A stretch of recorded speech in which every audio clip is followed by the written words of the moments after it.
Hello student, आज हम समझेंगे मार्केट फेलियर को। तो market basically runs on a mechanism जिसमें दो साइड्स होती हैं, एक डिमांड साइड होती है और एक सप्लाई साइड। सो दोनों के बीच में एक इक्विलिब्रियम क्रिएट होता है। Means what ever is produced in the market that is demanded and that is supplied. Yes, ये सप्लाई कर्व होता है और ये डिमांड कर्व। एक पूरा टॉपिक होता है डिमांड सप्लाई इक्विलिब्रियम। तो जहां ये दोनों इंटरसेक्ट होते हैं, डिमांड एंड सप्लाई, वहां पर price and quantity of the product gets decided कि कितनी क्वांटिटी कितने प्राइस पे एक सप्लायर जो है वो सप्लाई करने को तैयार है मार्केट में और उस प्राइस पे उतनी क्वांटिटी बायर खरीदने को तैयार है। So it is known as the equilibrium point. But sometimes what happens, उसके कुछ रीजंस हो सकते हैं that this equilibrium is not set in the normal market mechanism. मतलब मार्केट में ये धीरे धीरे एक मैकेनिज्म बन जाता है। अपने आप जो सप्लायर होता है उसे आइडिया जैसा हो जाता है कि मार्केट में कितनी डिमांड है और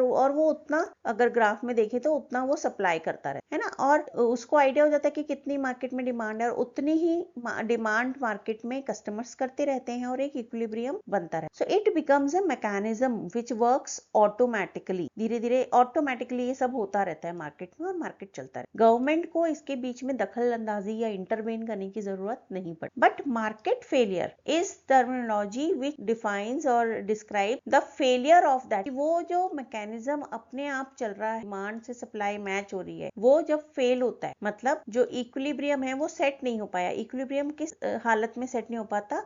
जब मान लीजिए डिमांड तो है लेकिन सप्लाई बिल्कुल इतनी कम हो गई कि जो है, तो इक्विलिब्रियम बिल्कुल बहुत ही हाई सेट हो गया जहां लोग उसको खरीदने को तैयार। मान लीजिए मिल्क का इक्विलिब्रियम सेट हो जाए। मिल्क की डिमांड कितनी है इन एंटायर कंट्री, जितने लीटर्स की डिमांड है पर डे, मान लीजिए सप्लाई खत्म हो जाए, कुछ कम, बहुत कुछ ड्रास्टिक चेंज आ जाए, तो मिल्क का इक्विलिब्रियम पॉइंट अगर सेट होता है मान लीजिए 5000 रुपीज लीटर पर, तो कितने लोग उसको खरीद पाएंगे? It will be a situation like market failure, मतलब in case of milk I am tell. तो कई बार ये किसी एक पर्टिकुलर प्रोडक्ट के केस में भी मार्केट फेलियर हो सकता है या पूरी इकोनॉमी में भी हो सकता है। जैसे इकोनॉमी में कोई क्राइसिस आ गया, जैसे गवर्नमेंट गिर गई, करेक्ट, या पूरे जैसे पाकिस्तान में एक बार पूरा अंधेरा हो गया और घी जो है 3,000 रुपए से लेके 15,000 रुपए तक लीटर में चीजें मिल रही। तो ये क्या है? ये मार्केट फेल था। इट कैन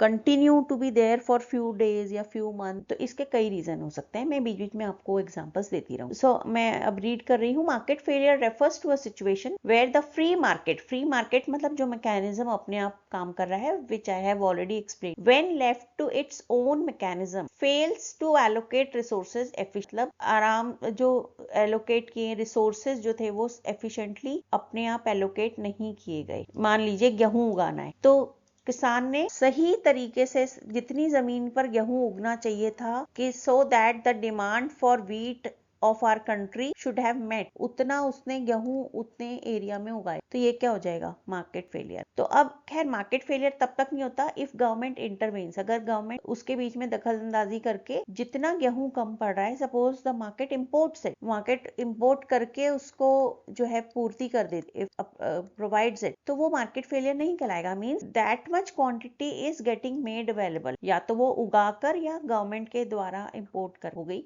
तो वो मार्केट फेलियर नहीं। बट जब गवर्नमेंट भी फेल हो जाती है तो वो market failure. So this means that the market either fails to produce the right quantity, सही मात्रा में प्रोड्यूस नहीं कर पाए, और it produces them at the wrong price, या फिर बहुत हाई प्राइस पे उन्होंने प्रोड्यूस कर दिया और बेचने की कोशिश कर रहे हैं, resulting in a loss of overall economic wealth. मतलब ओवरऑल देश का भला उससे नहीं हो रहा है, लोगों को सामान सही रेट में नहीं मिल पा रहा है, that is known as market fail. तो इसके कारण क्या हो सकते हैं? Number 1 is inefficient allocation of resources, कि जितनी जमीन पर गेहूं उगाना चाहिए था उतना नहीं उगाया गया, तो इनएफिशिएंट एलोकेशन ऑफ लैंड हो गया है, तो कोई भी रिसोर्स को इनएफिशिएंटली यूज किया। Then the market doesn't distribute resources in the way that it should maximise the social wellbeing, मतलब सही तरीके से रिसोर्सेज को डिस्ट्रीब्यूट नहीं किया गया। सही तरीका क्या है? That each and every person, सबको वो अफोर्डेबल हो, अमीर गरीब सबको वो मिल पाए, सही रेट में मिल पाए और सबको एक्सेसिबल हो, उतनी क्वांटिटी में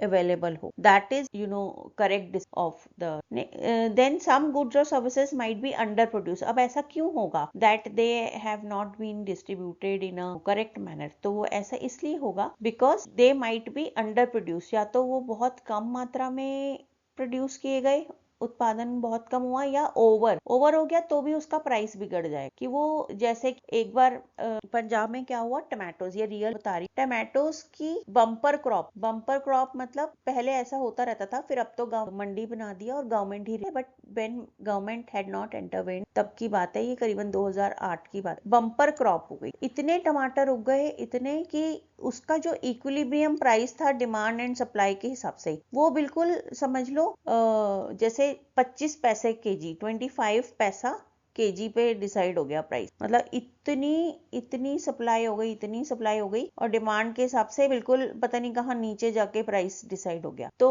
जो द फार्मर्स गॉट एंग्री, बड़ा बुरा लगा, 25 पैसे केजी या 50 पैसे केजी ऐसा, तो हम इतने कम में तो देंगे ही नहीं, हमारा 2 रुपए किलो तो खर्चा ही हुआ है, 5 रुपीज 10 रुपीज केजी तो मिले। सो what they decided कि हम बेचेंगे, हम डिसाइड करें तो भूखे मर जाएंगे, बट हम, so they threw away all the tomatoes, कि ऐसे फ्री में एक तरीके से 25 पैसे में दान करने से अच्छा, they threw all the tomatoes on the railway tracks, उन्होंने ट्रेन के सामने सारे फेंक दिए टमाटर कि वेस्ट हो जाने दो, किसी को नहीं मत मिले। So this example is real example which is showing the market failure, कि मार्केट फेलियर में या तो प्राइस बहुत हाई डिसाइड हो जाता है कि कोई उसको खरीद ही नहीं पा रहा, या इतना लो डिसाइड हो जाता है, वो भी मार्केट फेलियर है, कि किसानों मतलब एक पार्टी उसको दे ही नहीं पा रही, करेक्ट, तो वो हो गया मार्केट फेलियर का example. So market failure implies that the market is not operating at its most efficient or optimal, which means overall welfare of society is not met। तो यहाँ पे overall welfare, so in one example I told you कि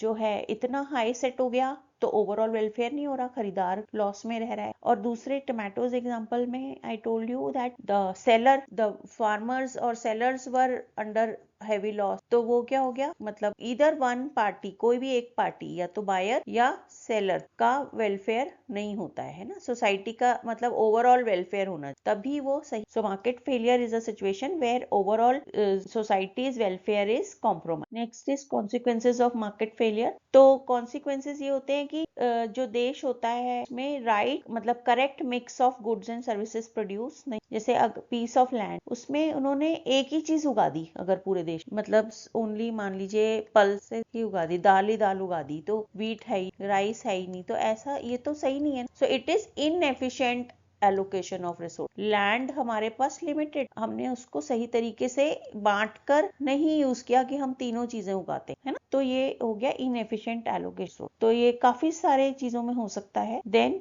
क्योंकि हमें तो बहुत सारी चीजें चाहिए। Then second is loss of economic well, social wellbeing is reduced और compromised because of the inefficient. अब जब इनएफिशिएंट एलोकेशन होगा तो सोशल वेलबींग होगी। Then potential for government intervention, so इसी समय गवर्नमेंट डिसीजन लेती है, इधर इट इम्पोर्ट द गुड्स और द गवर्नमेंट पुट्स कोटा। सब कई बार ऐसा भी होता है, जैसे सपोज अनियन या व्हीट या बहुत सारी ऐसी, तो जो सेलर्स होते हैं या एक्सपोर्टर्स होते हैं, they are exporting it because they are getting good और high price in the internet, तो क्या करेंगे, बहुत सारा जो है एक्सपोर्ट, तो हमारे खुद के देश ये मिलने प्राइसेस बहुत बढ़ती जा रही है 80 हो, तो गवर्नमेंट क्या करती है, इट पुट्स अ कोटा का मतलब है कि फॉर कि आप इतना क्विंटल ही भेज सकते, उससे ज्यादा आप, सो गवर्नमेंट पूरा एक कस्टम ऑफिस पूरा सिस्टम है, उसके बिना तो आप भेज नहीं सकते। सो कोटा मीन, सॉरी स्पेलिंग, सो कोटा मीन कि एक कोटा है कि इतना ही आप भेज, उससे ज्यादा आप नहीं भेज सकते, उसके अलावा आप भेजना चाहते हैं भेज नहीं पाएंगे। So it will be consumed in your home country, मतलब इंडिया। या फिर government puts ban for 1 month की मान लीजिए कि व्हीट है तो वो बहुत ज्यादा एक्सपोर्ट कर रहे हैं और हमारे देश का कमी की वजह से प्राइस बढ़ता जा रहा है, तो government will put a ban for 1 month, 1 महीने के लिए एक्सपोर्ट, तो 1 महीने में उसका प्राइस वापस डाउन आ जाएगा, correct. So these are examples, real examples of government inter. या फिर गवर्नमेंट सब्सिडी दे देगी, मान लीजिए व्हीट कम था हमारे, so government has imported it, import किया किसी दूसरी कंट्री से, और क्या कर लेगी, अब इम्पोर्ट करने के बाद वो बहुत एक्सपेंसिव हो गया, बहुत महंगा हो गया, now the general public can not afford it, तो गवर्नमेंट क्या करेगी, उस पर सब्सिडी दे देगी और सब्सिडी देकर उसका वापस प्राइस कम करके फिर उसको sell. So it is duty of government. तो बेसिकली मार्केट फेलियर में एक बहुत बड़ा रोल हमारे गवर्नमेंट का होता है ऑफ एवरी कंट्री। तो आप देखेंगे India is the largest not largest most populous country, but despite of being most populous country हमारे देश में स्टिल वी आर सेल्फ। हमारे यहाँ एलोकेशन ऑफ रिसोर्सेज ठीक से होता है, हमारे यहाँ बहुत सारे हाइब्रिड सीड्स, बहुत सारे गवर्नमेंट के वो सेंटर्स बने हुए हैं जहाँ पर एक्सपेरिमेंट होते रहते हैं कि how we can get more crop using the same piece of land. उतने ही जमीन में हम अपने पैदावार को कैसे बढ़ा सकते हैं। जैसे पहले अगर इतने में ही इतना होता था तो अब इतना डबल हो गया है बहुत जगहों पर राइस वगैरह का पैदावार। तो हम आज तक भी सेल्फ सफिशिएंट है, जबकि एग्रीकल्चरल लैंड हैज रिड्यूस्ड। जितने पर खेती होती वो अब उसमें से कंस्ट्रक्शन बहुत ज्यादा होता जा रहा है, तो या जमीन उसका अर्बनाइजेशन बढ़ रहा है, बट स्टिल फिर भी अभी तक तो हमारा देश फिलहाल सेल्फ सही है। कम जगह में भी हम ज्यादा उगा पा रहे हैं क्योंकि गवर्नमेंट ने बहुत सारे स्कीम्स और हाइब्रिड उसके लिए बहुत सारे सेंटर्स बना रखे हैं जहां एक्सपेरिमेंट होते रहते हैं और किसानों को ट्रेनिंग दी जाती है। So this was all about market failure. I hope you have understood. Thank you.